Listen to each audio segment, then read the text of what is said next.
Sleep just a little tonight.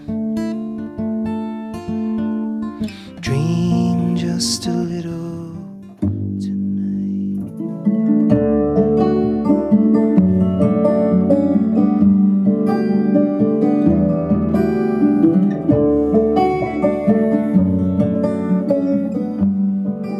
So when I heard Preetam's first album, I fell in love with it, and I think a lot of people fell in love with that album. And when I had the opportunity to work with Preetam on his second album, you know, I jumped all over that because I thought it would be an amazing opportunity to kind of lend my ear to the project and kind of meet in the middle and create something, you know, beautiful.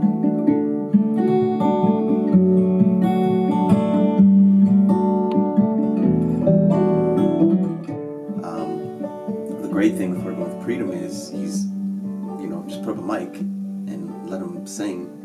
He's a great songwriter, so that really shines through. There's not much I need to do. You know, I took an engineering hat really came on because you want to capture what he's doing the best way as possible while letting him be him.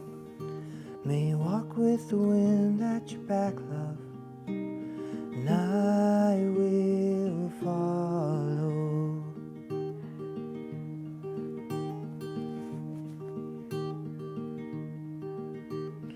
No, in my head I can't hold on to a moment. Believe me, it's taking... That's him in his element, Preetam in his guitar. So for the most part, I wanted that to be the sound of the album. That part of the piano you played the first I'll part. be home. So the first part that I just recorded? Yeah, you just recorded. Okay, so Yeah. there's two kind of distinct ones that happen in there. I'll be home real soon. Yeah. And then there's that one.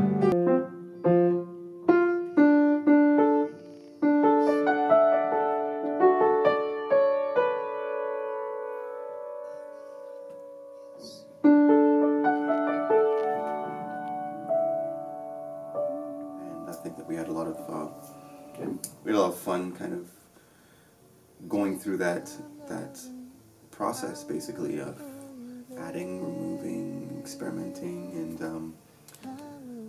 it's been a really amazing journey. I will wait.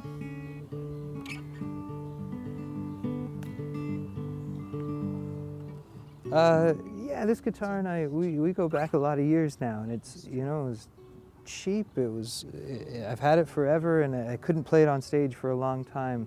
So I was borrowing guitars for the first several years of me performing, and then a really dear friend of mine gave me this little pickup thing to put in, so now I can play this guitar on stage, and it's not the best sounding thing in the world, it's not the nicest, it's certainly one of the cheapest, but it feels like home.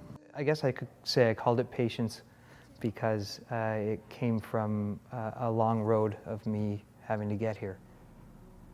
Fulfilling as far as being a thing that it's like it was born of a long time ago, and it's come to this point where we're finally at this point, and I'm now just excited about it and ready to give it to the world.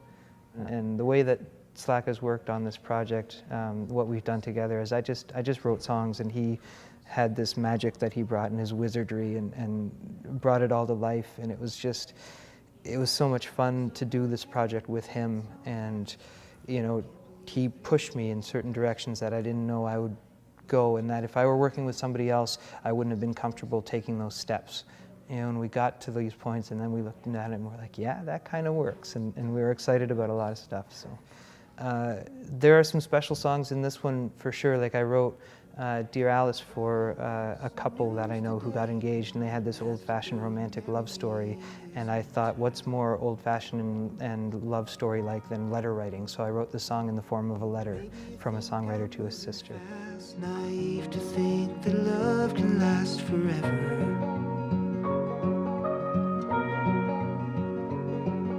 I'll bring her home to meet you soon. Yeah, you'll see her eyes are like the moon. I promise that'll be alright. You know, there are stories behind all these songs that kind of come the same way. There's a song that started kind of as a joke, and it turned into a song that I really loved, and it's called Future Wife Love Sounds, and it's a play on the Justin Timberlake title, but it's about this wonderful friend and how that friendship developed, and it was the first song I wrote after going through a whole bunch of stuff, and it was that one that was like, I didn't know I'd be able to write songs again, and I went from being someone who used to write songs to someone who writes songs, and just those two little words made a huge difference to me. Hello, hello. So glad to meet you, but I feel I know you, and I'm hoping that's okay. Hey, how was your birthday? Heard it was Thursday. Did you blow out candles on the cake that you made? I tell stories. I'm a storytelling songwriter, and I'm just trying to take people on that little journey with me for those few minutes at a time. My live shows are a lot of story, and I always joke about it being 85% banter, 14% music, and 1% intangibles, right? Usually hoping for pyro, but it never seems to happen in any of my shows. But that's where I'm trying to take people, is on a journey with me, and to feel something. I think we have a chance to communicate with each other, and we have this unique opportunity, each of us as performing musicians, to really connect with people. And there are 9+ billion people on this earth, and I can't think of anyone who doesn't have some relationship to music. So you're able to touch, the entire globe with something you do, and I think that's a magical thing.